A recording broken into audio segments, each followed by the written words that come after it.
Hey there, everyone. Pastor Al here. Wednesday once again. Glad to be with you and to share the Word of God with you. And I was thinking just recently about the fact that sometimes, and I have been lately, just sometimes just weary and just tired of all the stuff going on. Life keeps us so busy. And sometimes we add onto our life Jesus Christ. We don't make Jesus sometimes our first priority. But whatever we're doing that seems to be important, we add Christ on the top of that. We become weary in what we do for Jesus, and that's that great verse that says, "Don't be weary in well doing." You know, because we're working for Jesus, and everything that we do is counted for. But human nature for us tells us that sometimes we're kind of weak in the flesh. And I got to me thinking about a story in the Bible. And years ago I heard this saying from, I don't remember who it was. It said, "God comforts the afflicted, and He afflicts the comfortable." So if you ever found yourself in desperate prayer or petition to God or supplication, you found yourself drowsing off to sleep, I want to give you a little bit of consolation today, a little bit of encouragement, because I think it happens to all of us. That when we finally have a time when we settle down with God and we start to do business with Him, that either our mind wanders and we go places we don't want to go by thinking about things that have to happen, or we start to get really drowsy and sleepy. And in Mark chapter 14, it's the account that Mark gives of the Gethsemane event with the disciples. And Jesus now has gone not only into the garden, but also separated out Peter, James, and John, brought them further into the garden. He says, "Here, wait until I come back. I'm going to go and pray and come back and be watching." Watching for what? Probably watching for Judas is probably what the assumption is there. Keep watching because Judas was coming to betray him, and Jesus knew that he was coming, so he wanted the disciples to pray and watch.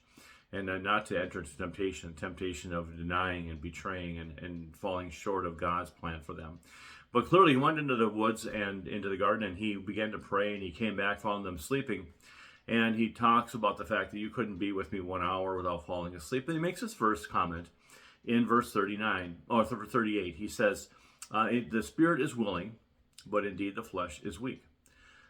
Even Jesus, in that moment of grief and sorrow, understood that the disciples were human beings that were in their flesh frail to the things of the Spirit, and sometimes to the intensity that needed to be drawn for spiritual events. And so sometimes as Christians, we might find ourselves struggling at times to remain focused, either because we're wandering or because we're sleepy and we're drowsy.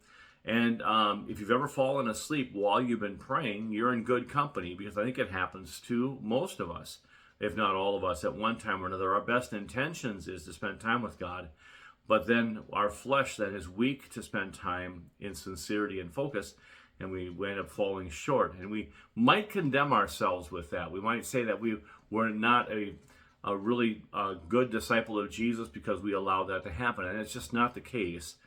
Jesus looks at our heart to want to serve Him, and He realizes our flesh sometimes will stumble.